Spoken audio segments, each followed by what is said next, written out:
बड़े गंभीरता से, बड़े ध्यान पूर्वक महाराज जी की वाणी को सुनेंगे। बिना शोर मचाए हुए पूज्य महाराज जी की वाणी का लाभ सब लोग लेंगे, इसलिए बड़ी धैर्यता पूर्वक बैठ जाएं और वहीं से बैठे बैठे सब लोग प्रणाम कर लें महाराज जी को। वहीं से बैठे बैठे करो, बोलो गौ माता की, गौ माता की, पूज्य मलुक पीठ वाले महाराज जी की, पूज्य मलुक पीठ वाले महाराज जी की। नमोस्तु रामाय सलक्ष्मणाय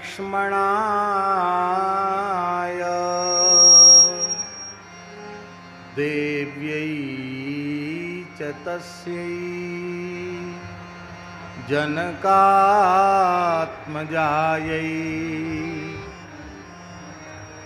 नमोस्तु रुद्रेन्द्रयमानि लेभ्यो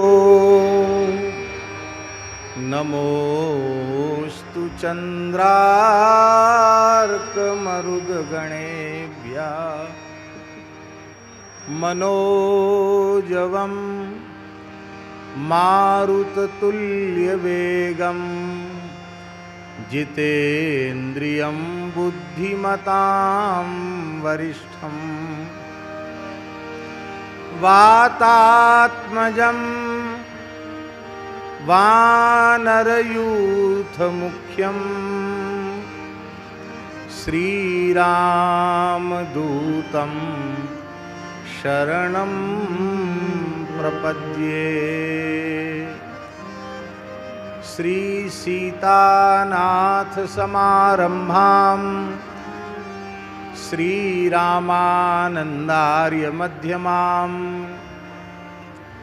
अस्मदाचार्य पर्यन्तां वन्दे गुरुपरम्पराम्। भक्त भक्ति भगवंत गुरु चतुर नाम बपु एक, इनके पद वंदन किए नाशे विघ्न अनेक।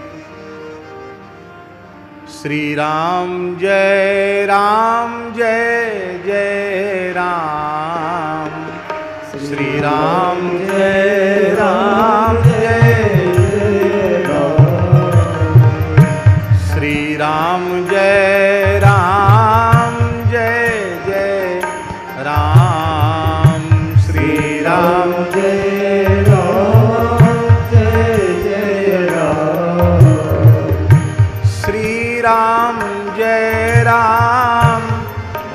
जय राम, श्री राम जय जय राम,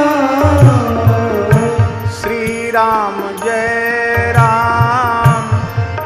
जय राम, श्री राम जय जय राम, श्री राम जय राम, श्री राम जय राम।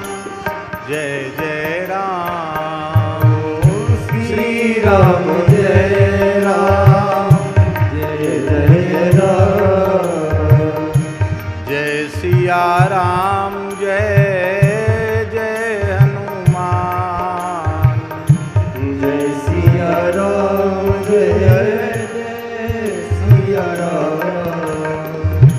संकट मोचन कृपा निधान, संकट मोचन कृपा निधान। जय जय विघ्न हरण हनुमान, जय जय विघ्न हरण हनुमान। श्री राम जय जय राम, श्री राम जय जय राम। श्री सीता रामचंद्र भगवान की, श्री रुक्मिणी वल्लभ भगवान की, श्री रुक्मिणी विवाह महामंगल महोत्सव की जय। श्री बागेश्वर धाम की जय। श्री बालाजी सरकार की जय। श्री सन्यासी बाबा महाराज की जय। परम पूज्य जगतगुरु रामानंदाचार्य श्री स्वामी रामभद्राचार्य जी महाराज की जय। उनके कृपा भाजन व्यासपीठ पर विराजमान पूज्य श्री धीरेन्द्र कृष्ण शास्त्री जी की जय हो। सब संतन की जय हो।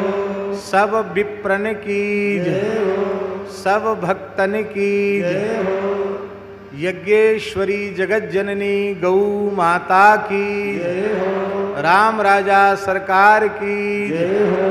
जय जय श्री राधे जय जय श्री सीताराम हर हर महादेव। हरिशरणम अनंत कोटि ब्रह्मांड नायक सर्वेश्वर परात्पर परब्रह्म असंख्येय दिव्यानंत कल्याण गुणगण निलय निखिल हेय प्रत्यनीक भक्त वांछा कल्पतरु भक्त वत्सल शरणागत वत्सल श्री राम राजा सरकार की महती कृपा करुणा से परम पवित्र मार्गशीर्ष मास में शुक्ल पक्ष में अशोक नगर नामक इस आस्तिक धार्मिक नगर में हमारे अत्यंत प्रिय एवं आदरणीय पूज्य स्नेहभाजन पंडित श्री धीरेन्द्र कृष्ण शास्त्री जी का मंगलमय दर्शन हुआ और आप सब पूज्य संतों का दर्शन हुआ और बहुत बड़ी संख्या में उपस्थित आस्तिक जन समुदाय का दर्शन हुआ।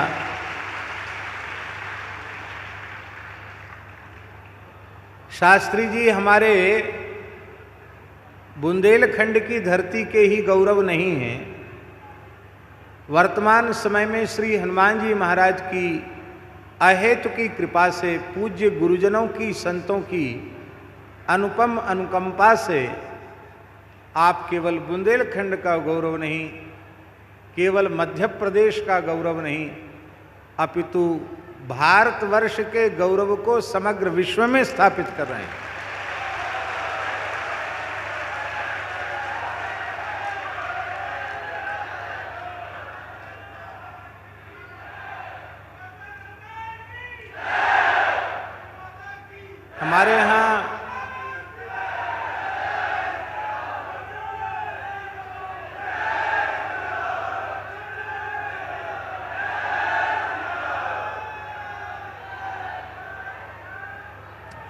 हमारे यहाँ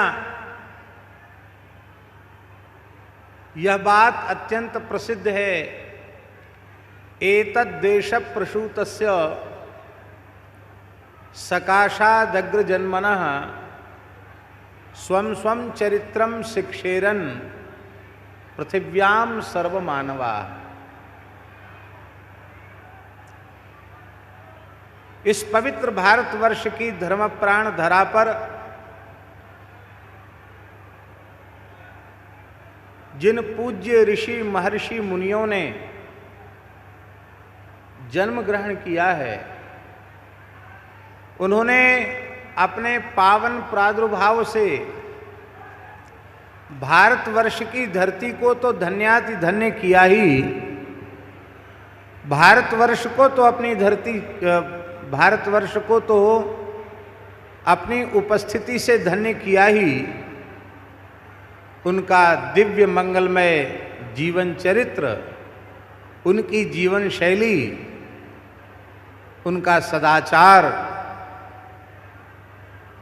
उसको देखकर समग्र विश्व की मानव जाति ने मानवता की प्रेरणा प्राप्त की।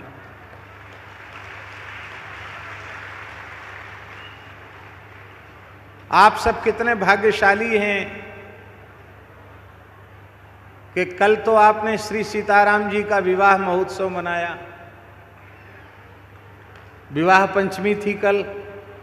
सिय रघुवीर विवाह जे सप्रेम गावहि सुनई, तिनकहु सदा उछाह मंगलायतन राम जस। और आज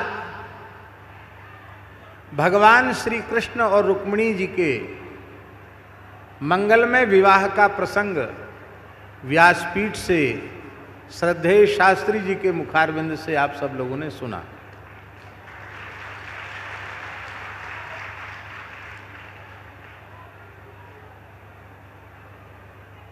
हमें ज्ञात है कि हमारे व्यास जी आज बहुत लंबे समय से विराजमान हैं व्यासपीठ पर। हमें आज कथा के आरंभ में पहुंचना था, लेकिन राम राजा सरकार की लीला कहें या हनुमान जी की लीला कहें, चाह कर भी हम समय से नहीं निकल सके और लगभग 4 बजे के बाद ओरछा से हम चल सके। और वहाँ से लगातार चलकर आ रहे हैं। हम तो निराश हो गए थे कि कथा तो 6 बजे तक विराम ले जाएगी और दिन भर के थके होंगे, आज मंगलवार भी है। फिर हमारे पंडित श्री रोहित रिछारिया जी ने कहा कि महाराज जी के व्यासपीठ पर दर्शन हो जाएंगे और कुछ श्रवण करने का अवसर भी मिल जाएगा। हमारे आज पूरे दिन की थकान समाप्त हो गई आपका दर्शन करके। और हम श्री हनुमान जी से यही प्रार्थना करते हैं कि हमारे अत्यंत प्रिय और पूज्य भी श्री शास्त्री जी को किसी की भी नजर गुजर न लगे,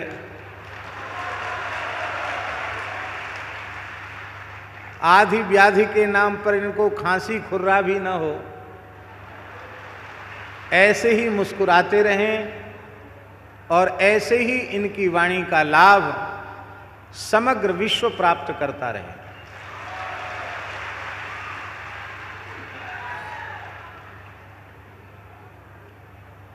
वर्तमान समय कुछ ऐसा है कि प्राचीन हिंदू सनातन संस्कृति के अनुरूप,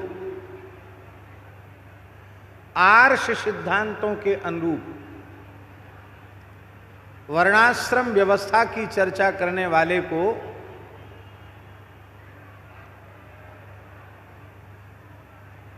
बहुत अच्छा नहीं समझा जाता। लेकिन इस बात पर हमें विचार करना चाहिए, त्रिकालदर्शी आदर्श जीवनचर्या, तपश्चर्या पूर्ण जीवन जीने वाले, प्राणी मात्र के परम सुहृद, दया कृपा करुणा का समुद्र जिनके हृदय में हिलोरें ले रहा था, ऐसे हमारे पूज्य ऋषियों ने इस अत्यंत महत्वपूर्ण वैज्ञानिक व्यवस्था को स्थापित किया है, जिसको हम वर्णाश्रम व्यवस्था कहते हैं। यदि हम इस पवित्र व्यवस्था का समादर करें, संपूर्ण धरती की मानव जाति इसका आदर करे, तो पूरे संसार में कोई भूखा नहीं, कोई नंगा नहीं, कोई बेरोजगार नहीं,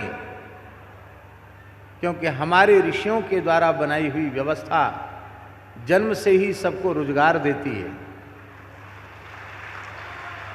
जन्म से ही सबको वृत्ति देती है।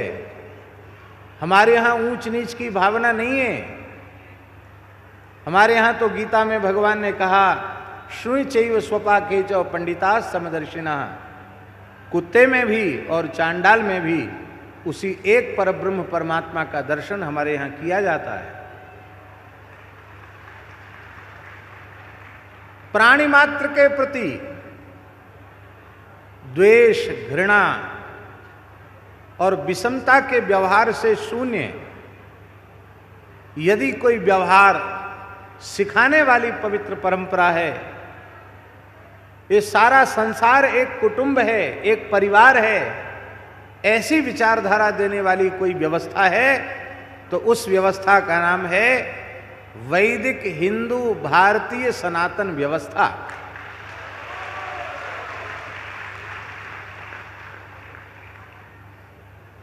आज उस व्यवस्था के महत्व को हम लोग भूल कैसे गए? उसके दो कारण हैं। एक मुख्य कारण तो यह है कि जो इस व्यवस्था की मूल है, जड़ है, वेद लक्षणा भारतीय देसी गाय, उस गाय की महिमा से कहीं ना कहीं हम विमुख हो गए। गाय केवल हमारे घर आंगन से नहीं गई, गाय केवल हमारे खेत खलिहान से नहीं गई। दुख और दुर्भाग्य की बात है, गाय हमारे हृदय से चली गई।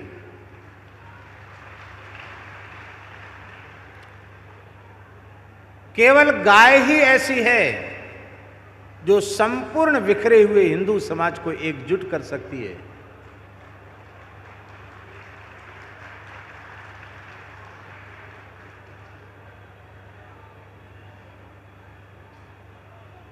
गाय हमारी आराध्या नहीं है, अति आराध्या है। आराध्य भगवान हैं, आराध्या भगवती हैं, पर आराध्य और आराध्या दोनों की आराध्या गाय होने से गाय हमारी अति आराध्या है। भगवान रामकृष्ण, शिव, दुर्गा, गणपति, सूर्य ये इष्ट हैं, पर इष्ट की भी इष्ट होने से गाय अति इष्ट है। हमारे यहां भगवान वेद ने कहा आहार शुद्धौ सत्व शुद्धि, आहार की शुद्धि से अंतःकरण की शुद्धि होती है। और हमें अत्यंत सात्विक पवित्र दिव्य आहार यदि संसार का कोई प्राणी प्रदान कर सकता है तो वह परमात्मा का वरदान, इस धरती के लिए वरदान, संपूर्ण प्रकृति और पर्यावरण के लिए वरदान, वेद लक्षणा भारतीय गोमाता ही हमें अत्यंत पवित्र आहार दे सकती है। हमें बागेश्वर धाम वाले महाराज की एक बात बहुत अच्छी लगती है, एक हिंदू एक गाय।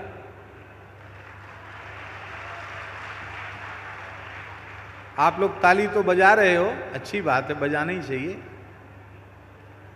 लेकिन एक बात है, अब इतनी गाय इस देश में कहां है कि एक हिंदू के बट में एक गाय आ जाए? जनसंख्या के आधार पर यदि गोवंश बांटा जाए महाराज जी, तो 10 हिंदुओं के बीच में एक गाय आएगी। जनसंख्या की दृष्टि से उसका बंटवारा किया जाए, इस समय जो संख्या अवशिष्ट है, तो 10 लोगों के बीच में एक गाय आएगी।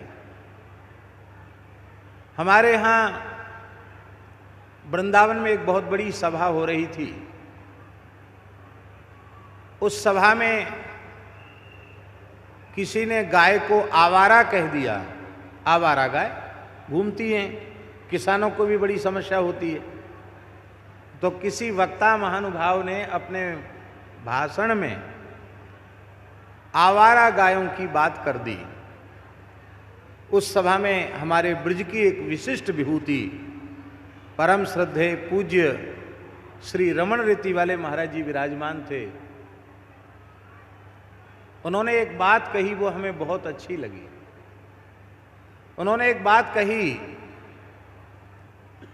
कि अनेक समर्थ पुत्रों के होते हुए भी यदि माता इधर उधर भटकती है तो माता को आवारा नहीं कहा जा सकता।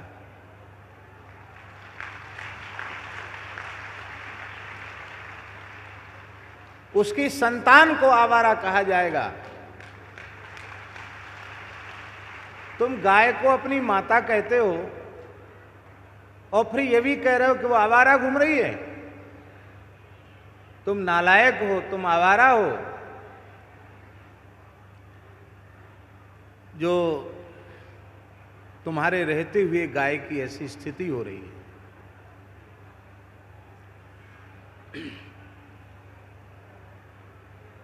वक्ता के लक्षण हैं उसे